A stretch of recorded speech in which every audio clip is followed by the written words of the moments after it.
नमस्कार, मैं हूं दीपक और आप देख रहे हैं DSK टॉक्स। वीडियो शुरू करूं इसके पहले आप सभी को धनतेरस की और दीपावली के त्यौहार की बहुत सारी एडवांस में शुभकामनाएं। आज धनतेरस है तो आपके घर में इतना धन बरसे कि मतलब आप कंफ्यूज हो जाएं कि कितना बचाएं कितना लुटाएं। तो भर भर के धन आपके घर में बरसे, इस उम्मीद के साथ ही वीडियो में शुरू करता हूं। तो ये जो एपिसोड था कल रात के बिग बॉस का, वहां पर हमें बिग बॉस का एक बहुत ही जाना पहचाना अंदाज या फिर तेवर हमें दिखाई दिए जो कि बीते 1-2 सीजन से मिसिंग थे। और ये जो तेवर था वो ये था कि बिग बॉस कैसे खेल जाता है। वैसे तो बिग बॉस हर सीजन में खेल जाता है, लेकिन यहाँ पर बिग बॉस बोल बोल करके कह कह के खेल रहा है। और जैसे बिग बॉस ने मखमल में लपेट करके घर वालों को आईना दिखाने की कोशिश की है, मजा मजा बोल करके जैसे अर्चना को सजा मिली है, ये कहीं ना कहीं बहुत काबिले तारीफ अंदाज लगा मुझे बिग बॉस का। लेकिन ये अर्चना इतनी बॉडम है कि जिस चीज को वो इनाम समझ के या मजा समझ करके उछल रही थी वो तो एक सजा थी। और कल रात के एपिसोड में से बहुत सारे हमें लाइफ लेसन सीखने को मिले हैं जो कि शायद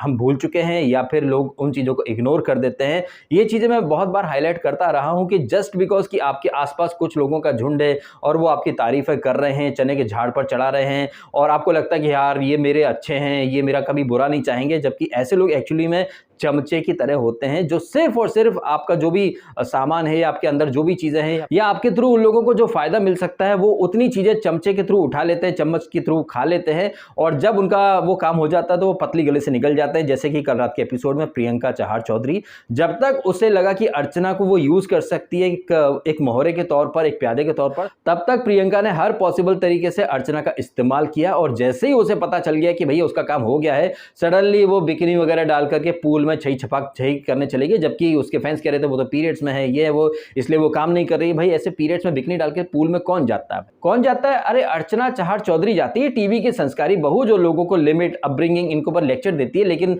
हमें पता चला कि वो तो सुट्टा भी मारती है। और इस अर्चना का बखूबी साथ दे रहा था डे वन से उसके साथ आया हुआ अंकित। अगर प्रियंका सोएगी तो अंकित भी सोएगा, प्रियंका सुट्टा मारेगी तो अंकित भी सुट्टा मारेगा, प्रियंका थाली बजाएगी या थाली बजाने वाले का साथ देगी तो अंकित भी उसका साथ देगा, प्रियंका काम चोरी करेगी तो अंकित भी काम चोरी करेगा। तो इस हिसाब से अगर प्रियंका को पीरियड आए तो अंकित को भी पीरियड आए होंगे, प्रियंका प्रेग्नेंट होगी तो अंकित भी प्रेग्नेंट होगा, प्रियंका डिलीवरी करेगी बच्चे की तो अंकित भी डिलीवरी करेगा, या फिर प्रियंका ब्रेस्ट फीडिंग करवाएगी बच्चे को तो शायद अंकित भी करवाएगा। क्योंकि अंकित ने इस एपिसोड में जेरोक्स मशीन खोल रखी थी। जैसा जैसा प्रियंका कर रही थी अंकित वही कर रहा था। प्रियंका अगर काम चोरी कर रही है, सो रही है दिन में, तो अंकित भी सोएगा। इनफैक्ट अंकित जो कि बहाना बना रहा था कि रात को वो सो नहीं पाया, नींद पूरी नहीं हो पाई, इसलिए वो दिन में सो रहा है जानबूझ करके, कुकड़ू बजे जा रहा है। और उसके सामने अंकित से ऑलमोस्ट आधी एज का और आधी से भी कम हाइट का अब्दू रोजिक बोलता है, bro even I could not sleep but I am a strong man. तो यहीं पर आप समझ जाइए कि कौन कितने पानी में है, कौन इंसान है जो कि डींगे हाँकता है कि वो बड़ा जेंटलमैन है, मैच्योर है, समझदार है, जबकि उसके सामने अब्दू जो कि हाइट में बहुत छोटा है। लोग से मतलब कुछ ऐसे एक्स कंटेस्टेंट जो खुद भी कोई बहुत लंबी चौड़ी हाइट पर्सनैलिटी नहीं है उनकी, लेकिन वो लोग अब्दू को बौना बोलते हैं, टिंगू बोलते हैं या फिर टिड्डी दल बोल देते हैं। जबकि वो लोग जो कि अब्दू को बौना बोल रहे हैं या फिर टिड्डी दल का या फिर इस तरह के अल्फाजों का इस्तेमाल कर रहे हैं, वो खुद कितने लंबे हैं, कितनी उनकी खली से लंबी हाइट है, आपने सबने देखा है। खैर इस एपिसोड में हम देखते हैं तो यहाँ पर बहुत सारी मस्ती मजाक होती है। अच्छा, इससे पहले मैं वीडियो के फ्लो में भूल जाऊं, आपने चैनल को लाइक करना है और सब्सक्राइब भी करना है। एंड आप ही हो जो कि मेरी जमा पूंजी हो या फिर मेरी स्ट्रेंथ हो। आपको सबको पता है कि कलर्स वालों ने मेरा एक वीडियो ऑलरेडी उड़वा दिया है, वो वीडियो ब्लॉक करवा दिया है। नाउ द ओनली वे मैं इस चैनल को कंटिन्यू करूं या फिर मेरे बाकी वीडियोस उड़ने से बच सकें वो ये है कि लाइक का रेशो अगर बढ़ता चला जाएगा तो फिर यूट्यूब वाले भी कंफ्यूज हो जाएंगे, भाई इसके चैनल को टर्मिनेट करें या फिर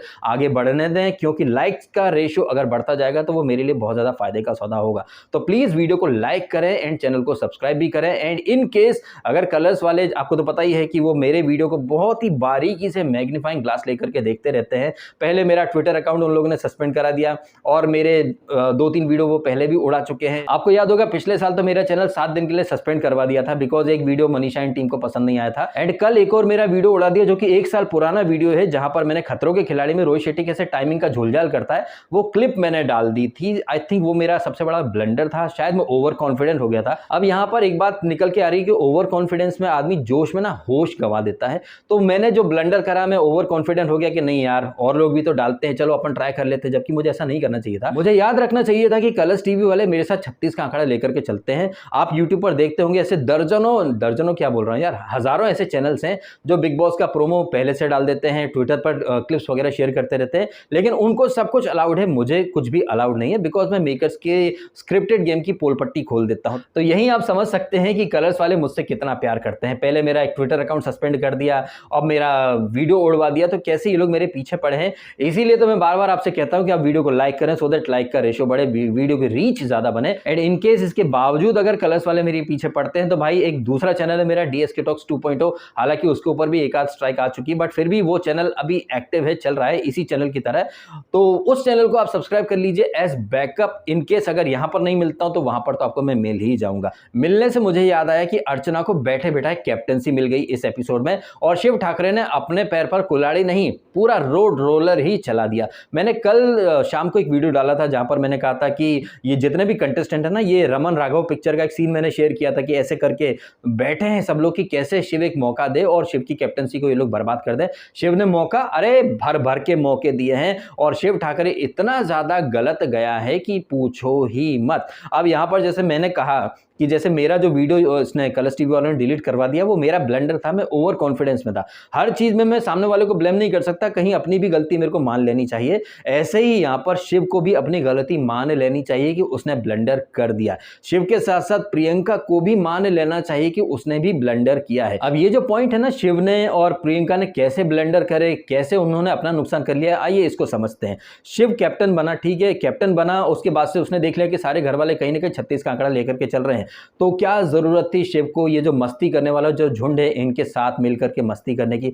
ठीक है, एक लिमिट तक मस्ती हो गई, उसके बाद प्रियंका और ये उठ करके आते हैं, अर्चना उठ करके आती है। शिव को बोलना चाहिए था चलो यार टू मच हो गया, अपन बंद करते हैं, लेकिन नहीं, शिव ने एज ए कैप्टन अपनी रिस्पॉन्सिबिलिटी नहीं निभाई, वो वहां पर कहीं ना कहीं गच्चा खा गया। और वो लोग जो कि डे वन से शिव के अगेंस्ट ही है, जैसे कि गौतम कहिए, सौंदर्या कहिए, या फिर ये निम्रत वगैरह। निम्रत मेरी फेवरेट निम्मो मास्टरमाइंड साबित हो रही है भाई साहब। जिस तरीके से निम्रत ने बगैर किसी एफर्ट के बहुत ही इजीली अपना गेम खेल लिया, उसका अल्टीमेट उद्देश्य क्या था, उसका और गौतम का, इन लोगों का इंक्लूडिंग टीना, इन सबका उद्देश्य तो यही था ना कि कैसे भी करके शिव की कैप्टनसी जो है वो चौपट हो जाए। और शिव ने तो आगे बढ़ करके मौका दे दिया, जहां पर ना तुसी ग्रेट हो तोहफा कबूल करो। तो कैसे शिव ठाकरे जो कि बिग बॉस मराठी सीजन 2 का विनर है, वो ओवर कॉन्फिडेंट हो गया और निम्रत एंड गौतम के बुने हुए जाल में इजीली फंस गया। अब हम बात कर लेते हैं प्रियंका की। प्रियंका जो कि जब से वो कमरे शफल हुए, रूम शफल हुए, तब से बार बार ब्लेम करे कि हमको अलग कर दिया, हमें सेपरेट कर दिया, दो प्यार करने वाले लवर्स को अलग कर दिया, ये कर दिया, वो कर दिया। जबकि यहां पर जैसे शिव ने ब्लंडर करा है, वैसे ही प्रियंका ने भी ब्लंडर करा है। इस वीक जो ट्रेन वाली जो टास्क हुई थी, जहां पर ये साजिद, स्टैन, अब्दू और गौतम ये ट्रेन में चढ़े थे राज की तरह, और सिमरन भाग करके आ रही है, सिमरन का हाथ पकड़ करके सिमरन को ऊपर खींचना था। तो वहां पर प्रियंका और अंकित अलग होंगे या फिर वो साथ में एक ही रूम में रहेंगे, इस चीज का कंट्रोल उनके ही हाथ में था। ठीक ऐसे ही जैसे शिव की कैप्टनसी उससे छीनी जाएगी या फिर नहीं छीनी जाएगी, इसका काफी हद तक कंट्रोल शिव के हाथ में ही था। अब प्रियंका एंड अंकित का ये ब्लंडर जो है ना, ये अपने ही सब्सक्राइबर तनु मनु ने हाईलाइट किया है, और मैं इस पॉइंट से डेफिनेटली इत्तेफाक रखता हूं। आप भी अगर इसी तरह के लॉजिक या इसी तरह के पॉइंट आपको मिले तो हाईलाइट करा कीजिएगा, मैं आपको शाउट आउट दिया करूंगा, आप मुझे लाइक दिया कीजिएगा। ऐसे ही करके अपन आगे बढ़ा करेंगे, ग्रो करेंगे साथ साथ। अब प्रियंका और अंकित जिस तरह से बाद में रो रहे थे कि भाई वो अलग हो गए, जबकि अगर वो ये जो टास्क चल रही थी, क्योंकि रूम नंबर 6 में बचे कुछ जितने पैसेंजर थे वो सब एक साथ इकट्ठे हो जाते, जैसे निम्रत, प्रियंका, सौंदर्या और मान्या, इन्हें किसी ने पिक नहीं करा तो ये रूम नंबर 6 में चले गए। इन्हीं के साथ अगर प्रियंका और अंकित भी रह जाते प्लेटफॉर्म पर भीड़ का हिस्सा बनकर, तो ये एक रूम में रहते ना भाई साहब, रूम ऑफ 6 में। अगर प्रियंका और अंकित प्लेटफॉर्म पर ही खड़े रह जाते, भीड़ का हिस्सा बन जाते, जाहिर तौर पर अगर ये ऊपर नहीं चढ़ते, एफर्ट नहीं लेते, तो साजिद अंकित को नहीं खींचता, अंकित पीछे ही खड़ा रह जाता प्लेटफॉर्म पर, तो सांप भी नहीं मरता, लाठी भी नहीं टूटती। लेकिन नहीं, अब ये बात मैं इसलिए कर रहा हूं क्योंकि जिस तरह से ये जो टास्क खत्म हुई, उसके बाद से जो आफ्टर इफेक्ट हमें देखने को मिले कि हमें अलग कर दिया, सेपरेट कर दिया, वो हमें तोड़ना चाहता है, वो हमें जुदा करना चाहता है। भाई साहब, उसने कोई जबरदस्ती आपको पकड़ पकड़ के ट्रेन में खींच नहीं लिया, आप खुद गए थे हाथ आगे करके, मैं आपके लिए काम कर दूंगी, मेरे को ले लो, मेरे को ले लो, मेरे को ले लो। भाई ये तो गजब है ना। आप खुद अपनी प्रायोरिटी सेट करो ना पहले, फिर बाद में बोलते हो कि हम अलग हो गए, हम जुदा हो गए, रास्ते खो गए, मगर हम मिलेंगे, ये याद रखना, मेरी राह तकना। जुदा आप खुद होना चाहते थे, बाद में बोल रहे कि हाय हाय हम लुट गए, बर्बाद हो गए। सर, ये तो वही बात हो गई ना भाई साहब कि आप खुद जा रहे हो साइकिल लेकर के, आपने साइकिल में लकड़ी फंसा दी, गिर गए और फिर बोलने लगे अरे तू मेरा दुश्मन है, तू मेरा दुश्मन है, तूने गिरा दिया। तो प्रियंका और अंकित का ये जो आ बैल मुझे मार वाला जो फंडा है ना, ये हाईलाइट किया है हमारी सब्सक्राइबर तनु मनु ने। और उनका ये जो पॉइंट है ना, ये जो लॉजिक है, मैं इससे कंप्लीटली इत्तेफाक रखता हूं कि यहां पर अंकित और प्रियंका के हाथ में था कि वो साथ रहें या वो अलग हो जाएं। उन्होंने अलग होना खुद चुना है, लेकिन वो ब्लेम कर रहे थे शिव ठाकरे को। ठीक उसी तरह शिव ठाकरे की कैप्टनसी गई है उसके खुद के ब्लंडर से। अब अगर वो किसी और को ब्लेम करे तो ये बेवकूफी होगी। As a captain Shiv Thackeray ने वही ब्लंडर और वही गलतियां करी हैं जो कि शिव से पहले वाले कैप्टन गौतम और निम्रत ने की थी। एंड जैसे कि क्राइम पेट्रोल में हम अक्सर एक डायलॉग देखते हैं कि सबक एक को सीख हम सबको, तो निम्रत को और गौतम को जो सबक मिले उससे शिव ठाकरे ने क्या सीखा? कुछ नहीं सीखा। इनफैक्ट शिव ठाकरे को स्टैन एंड गौरी समझाते भी हैं कि भाई तू बहुत ज्यादा सॉफ्ट चल रहा है, तू बहुत ही ज्यादा डिप्लोमेटिक चल रहा है, तू सारे लोगों की गुड बुक्स में रहना चाहता है। शिव का ये बहुत बड़ा वाला ब्लंडर था। अब एक चीज मैं यहां पर हाईलाइट करता हूं एंड मैं उम्मीद करूंगा कि आप मुझे कमेंट करके जरूर बताइएगा कि क्या ये चीज आपने ऑब्जर्व की या फिर एक्स कंटेस्टेंट जो कि उस रियलिटी शो का हिस्सा बन के रहे हैं, क्या उन लोगों ने ये पॉइंट या ये चीज हाईलाइट की कभी अपने रिव्यूज में? प्लीज मुझे कमेंट करके बताइएगा। इस बार का जो बिग बॉस है वो सर्कस थीम वाला बिग बॉस है, जहां पर एक जोकर का फोटो है। अब आपको लग रहा होगा कि भाई जोकर पंथी चलेगी, लेकिन नहीं। जब बिग बॉस का घर के आप अंदर प्रवेश करते हैं तो बोल्ड एंड कैपिटल लेटर्स में लिखा है द रिंग मास्टर। और रिंग मास्टर कौन होता है? सर्कस में जो रिंग मास्टर होता है वो जानवरों को कंट्रोल कर लेता है, जैसे कि शेर जैसे जानवर भी रिंग मास्टर के इशारे पर चलते हैं। अब अगर आप थोड़े से डॉट्स और कनेक्ट करें तो इस सीजन के जब प्रोमो स्टार्ट हुए थे तो सलमान बोलता था कि अब बिग बॉस खुद खेलेंगे, मोगेम्बो भी कहीं ना कहीं शर्मा जाएगा, गब्बर भी पीछे रह जाएगा। क्यों? क्योंकि बिग बॉस खुद खेलेंगे। अब जरा आप सारे डॉट्स को कनेक्ट करें, रिंग मास्टर या फिर मोगेम्बो, गब्बर, और यही नहीं, जब अर्चना को जेल में, टेम्परेरी जेल में डाला जाता है, अर्चना जहां जेल में रहती है वहां पीछे दीवार पर डेयर डेविल लिखा रहता है। तो ये डेयर डेविल कहिए, द रिंग मास्टर कहिए, ये क्या सिर्फ दिखाने के लिए वहां पर लिखा हुआ है? जी नहीं, ये बड़ी तगड़ी यहां पर थॉट प्रोसेस है मेकर्स की। मेकर्स चाहते हैं कि बिग बॉस का जो कैप्टन हो ना वो रिंग मास्टर की तरह हो। एंड रिंग मास्टर जो रहता है ना वो सर्कस के अंदर बड़े बड़े जानवरों को भी सीधा कर देता है। इवन शेर जैसे जानवर भी रिंग मास्टर के सामने झुककर जहां पर ना तुसी ग्रेट हो, तोहफा कबूल करो। अब ये समझना कोई रॉकेट साइंस तो है नहीं कि बिग बॉस ने घर के अंदर रिंग मास्टर या डेयर डेविल क्यों लिख रखा है, क्योंकि बिग बॉस भी चाहता है कि बिग बॉस के घर के जो कप्तान हैं वो एक रिंग मास्टर की तरह बिहेव करें। रिंग मास्टर जैसे शेरों को कंट्रोल कर लेता है, जानवरों को कंट्रोल कर लेता है, वैसे ही बिग बॉस के घर के जो जानवर हैं इन्हें कंट्रोल करने के लिए कैप्टन आता है जो कि एक्चुअली में रिंग मास्टर है। अब ये जो ringmaster, daredevil, circus, जानवरों को कंट्रोल करने वाला रिंग मास्टर, ये जो कनेक्शन है जो मैंने आपके सामने यहां पर रखा है, ये थॉट प्रोसेस या फिर ये वाला कनेक्शन किसी एक्स कंटेस्टेंट जो रियलिटी में रहकर के आए, शो का हिस्सा रहकर के आए हैं, कभी उन्होंने ये पॉइंट हाईलाइट किया या नहीं किया? प्लीज कमेंट करके मेरा ज्ञानवर्धन कीजिएगा। एनीवे, वापस से एपिसोड में आ जाते हैं। तो यहां पर शिव ठाकरे जो था वो डेयर डेविल नहीं, काफी डरपोक या कायर कप्तान के रूप में स्टैब्लिश हुआ और बिग बॉस ने बार बार उसकी टांग खिंचाई भी करी कि भाई तुम what are you waiting for, तुमको हमने पावर भी दे दिया है, क्योंकि तुम माइक पर बोल रहे थे सर वो लड़की है, मैं चद्दर खींचूंगा तो वुमन कार्ड खेल लेगी, मैं क्या करूं।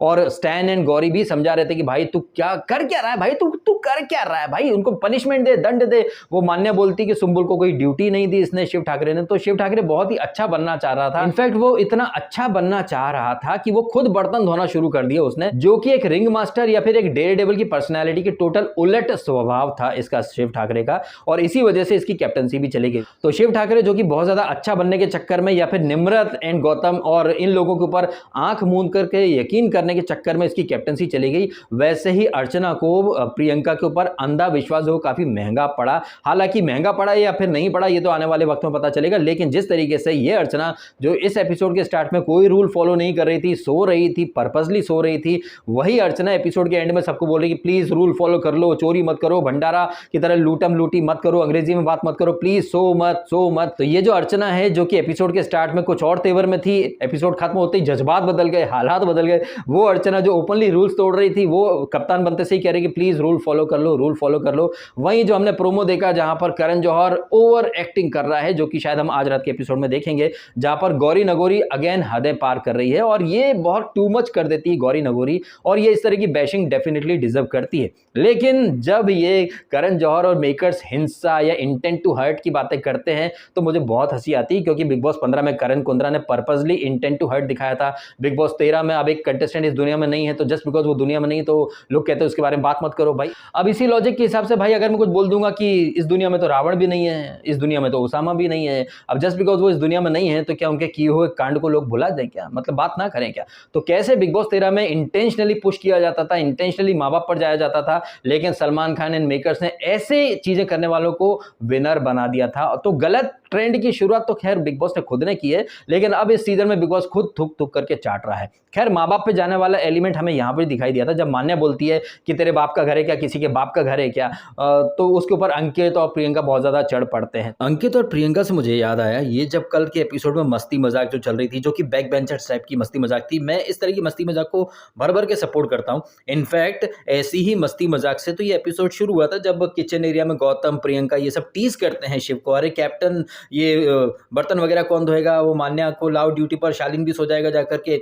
तो बात ही बात में सब बोलते हैं ना कि शालीन तो वहां पर उनके साथ ही बैठा है, और ये बोलती है प्रियंका अरे बाप रे इतने बड़े पंगे लेने का मेरा कोई मूड नहीं है। तो ये मस्ती मजाक का माहौल तो चल ही रहा था, ऐसा नहीं है कि प्रियंका सो रही थी उस टाइम। प्रियंका मस्ती मजाक करे, लोगों को टीज करे तो चलता है, अर्चना लोगों को भूतनी बन के डराए तो चलता है, लेकिन यही चीज कोई और कर दे तो इन सबके गुर्दे छिल जाते हैं, विक्टिम कार्ड बाहर आ जाता है। और ये चीज शिव ठाकरे नहीं समझ पाया। शिव ठाकरे ने क्लियरली देख लिया कि प्रियंका जो मस्ती मजाक कर रही है या फिर फन वाला जो माहौल है, वहां पर गौतम भी था, निम्रत, टीना सौंदर्या सब थे, और इन्हीं लोगों में से बस प्रियंका अंदर चली गई और शिव इनके साथ मिलकर के मस्ती मजाक करने लग गया। तो आप एक चीज समझें कि कैसे इस बिग बॉस के घर को प्रियंका एक्चुअली में अपने बाप का घर समझती है। उसका जब मन होगा तो वो मस्ती करेगी, उसका जब मन होगा तो वो सोएगी, उसका जब मन होगा तो पीरियड कार्ड, विक्टिम कार्ड सब खेल लेगी। लेकिन सामने वाला कुछ बोलेगा तो वो दोनों मियाँ बीवी, सॉरी फ्यूचर के मियाँ बीवी चढ़ पड़ेंगे। खुद ये मोहतरमा लाइटर देंगी अर्चना को, लाइटर जब तोड़ देगी अर्चना तो बोलेगी भाई मेरी कोई रिस्पॉन्सिबिलिटी थोड़ी है। अरे भाई तुमने जाकर के उसको लाइटर दिया ना, वो थोड़ी स्मोक करती है, तुम स्मोक करती हो, तुम सुट्टा क्वीन हो, तुमने जाकर उसको लाइटर दे दिया और सामने वाला बोल रहा है भाई अब हम लाइटर नहीं देंगे बिकॉज तुमने तुम्हारी वजह से टूटा है, मेरी कोई जिम्मेदारी थोड़ी भाई, मैंने तो उसको दिया था। हा, कैसे आग लगाकर चिंगारी लगाकर साइड में हटकर तमाशा देखा जाता है। ये चीज कोई प्रियंका चहार चौधरी से सीखे। अब प्रियंका चहार चौधरी के नए निब्बा निब्बी पैदा हुए फैंस आकर बोलेंगे भाई डीएसके तुम तो जलते हो उससे, जेलस हो, कभी उसको अप्रिशिएट तो कर दिया करो। तो ऐसे चहार चौधरी फैमिली में जो नए चूतिया पैदा हुए हैं वो जाकर पिछले वीक की वीडियोस देख ले मेरे, प्रियंका को भर भर के अप्रिशिएट करा है। इनफैक्ट एक थंबनेल में तो मैंने यहां तक लिख दिया था कि प्रियंका चौधरी रॉक्स। वो चीज नहीं दिखती इन चमन चिंदे चूतियों को, लेकिन यहाँ के ज्ञान देने लग जाएंगे कि तुम उससे जलते हो, ये है वो, कुछ भी। तो ये जो मस्ती मजाक चल रहा था, आर्ग्यूमेंट चल रहा था, थाली बजाओ अभियान चल रहा था, ये जो बहती गंगा जो थी ना, इसमें मान्या ने भी अपने हाथ धो लिए और सुम्बुल, साजिद और शालीन को छोड़ करके ऑलमोस्ट सारे ही लोग यहाँ पर इन्वॉल्व थे। हाँ, अब्दू भी इन्वॉल्व नहीं था, उसकी भी नींद खराब हुई थी, लेकिन उस बंदे ने मॉर्निंग में अंकित को बोल दिया bro I am strong, I am strong, I am strong. But Ankit इतना बड़ा 6 फुट्टा, वो स्ट्रॉन्ग बिल्कुल नहीं, वो तो मतलब यहाँ पर एकदम चिपक के आया है। प्रियंका जो करेगी अंकित वही करेगा। मैं तो यही सोचता रहता हूँ कि जब प्रियंका जाती है टॉयलेट तो अंकित भी क्यों नहीं चला जाता, साथ में चला जाया करे ना, बिकॉज जो चीजें प्रियंका करती है या बोलती है अंकित हूबहू वही कॉपी पेस्ट करने लगता है। यही नहीं, प्रियंका का ऐसा जादू चला है अर्चना के ऊपर कि वो तो प्रियंका की हर बात को आंख मूंद कर यकीन कर लेती है। शायद ये बाहर वाला प्रियंका कनेक्ट होगा, बिकॉज शायद अर्चना को प्रियंका वर्ड से बहुत ज्यादा प्यार है, क्योंकि जिस पार्टी में है अर्चना उस पार्टी की सरगना है ये, क्या नाम इनका, प्रियंका गांधी वाड्रा। तो प्रियंका शब्द से अर्चना को बहुत ज्यादा प्यार है, बट अर्चना साबित कर रही है कि वो नेता कम एक जोकर ज्यादा है। शिव ठाकरे भी ये बात हाईलाइट करता है। आप खुद सोचिए कि वो लड़की या फिर वो महिला जो कि चुनाव लड़ना चाहती है, नेता बनना चाहती है, उसे इतना भी नहीं पता कि बिग बॉस ने उसे पनिशमेंट दी है, कोई यहाँ पर पिकनिक या पर मजा या मौज करने का मौका नहीं दिया है। तो यहाँ पर कैसे अर्चना ने अपना बचपना दिखाया है, और प्रियंका ने तो मतलब ठान रखा था कि वो अर्चना का भयंकर तरीके से पोपट बना करके रहेगी। जैसे ही बिग बॉस ने अनाउंस करा कि भाई तुमको सजा मिलती है, वो तो नाचने लग गई, कांग्रेचुलेशन अर्चू अर्चू अर्चू करके। एंड जैसे ही सारे घर वाले मिलकर के विद्रोह शुरू कर देते हैं इसकी अर्चना की कैप्टनसी के अगेंस्ट, प्रियंका साइड साइड में कोना पकड़ के पूल में जाकर के मस्ती करने लगती हैं। तो आप समझ सकते हैं कि कैसे मतलब के लिए लोग एक दूसरे को इस्तेमाल करते हैं। पहले शिव को इस्तेमाल करा निम्रत एंड गैंग ने उसकी कैप्टनसी हटवाने के लिए, एंड शिव ठाकरे बड़ी आसानी से उस चक्रव्यूह में फंस गया। ऐसे ही अर्चना भी जो है वो प्रियंका के रचे हुए चक्रव्यूह में फंस गई, और इस तरह से एंड ऑफ द डे पोपट किसका हुआ? अर्चना का पोपट बना और शिव ठाकरे का पोपट बना। शिव ठाकरे बहुत अच्छा बनना चाह रहा था, वो पनिशमेंट भी दी तो वहां पर उनकी डिमांड पूरी करा, ब्लैक कॉफी दे दो, ये दे दो, वो दे दो, और सौंदर्या को भी बिग बॉस ने पनिश करवा ही दिया। लेकिन ये सारी पनिशमेंट शिव ने तब दी जब बिग बॉस ने उसको बोला। तो शिव ठाकरे ने एक्चुअली में ब्लेंडर किए हैं, उसने खुद को एक कायर और फट्टू चंद फटोलिया वाला कैप्टन साबित कर दिया है, जबकि उसे एक रिंग मास्टर की तरह बिहेव करना था। अब आप कमेंट करें और बताएं आपके ओपिनियन कि आपको नहीं लग रहा कि एमसी स्टैन में गेम अवेयरनेस ज्यादा है शिव के मुकाबले? वो बार बार बोलता रहा कि भाई तू बहुत ज्यादा डिप्लोमेटिक हो रहा, भाई तू हम लोग को बोल रहा, उधर कुछ नहीं बोल रहा, उनको 4-4 ड्यूटी देना भाई, पनिश कर। अल्टीमेटली वही हुआ ना जो एमसी स्टैन ने कहा था, या जिस चीज के लिए एमसी स्टैन या गौरी इसको शिव को आगाह कर रहे थे। हालांकि गौरी बहुत ज्यादा टू मच भी कर देती है, वो जज्बात में बह ही चली जाती है, जिसके लिए उसकी बैशिंग होना तो बनता है। वहीं जिस तरह से चक्रव्यूह रचा निम्रत एंड गैंग ने, यही निम्रत, गौतम, सौंदर्या ये सब प्रियंका के साथ भी मस्ती कर रहे थे, और फिर बाद में यही लोग शिव को भी अपनी मस्ती में इन्वॉल्व कर लेते हैं। और निम्रत तो बहुत ही एडवांस लेवल का गेम लेकर के चल रही है। अपने दिमाग में उसने ऑलरेडी प्लान कर लिया कि अगर आगे चल के रूम शफल हुए तो वो क्या करेगी, कैसे करेगी। वो तो यहाँ तक बोलती पाएगी कि उसका बस चले तो वो प्रियंका जैसे लोगों का सर फोड़ दे। अब आप कमेंट करें आपके ओपिनियन, जिस तरह से मैंने चीजें आपके सामने प्रस्तुत करी हो, जिस तरह से ring master, circus, day devil वाला ये जो कॉन्सेप्ट है, अब इन बातों के बारे में आपका क्या है नजरिया, आपका क्या है रिएक्शन, कमेंट करके अवश्य बताइएगा। वीडियो अच्छा लगा है तो वीडियो को लाइक अवश्य कीजिएगा, एंड कीजिएगा चैनल को सब्सक्राइब यदि आपने नहीं किया तो। मिलते हैं अगले वीडियो में। फिलहाल आपने समय निकाला, वीडियो देखा, आपका बहुत बहुत धन्यवाद। Thank you so much.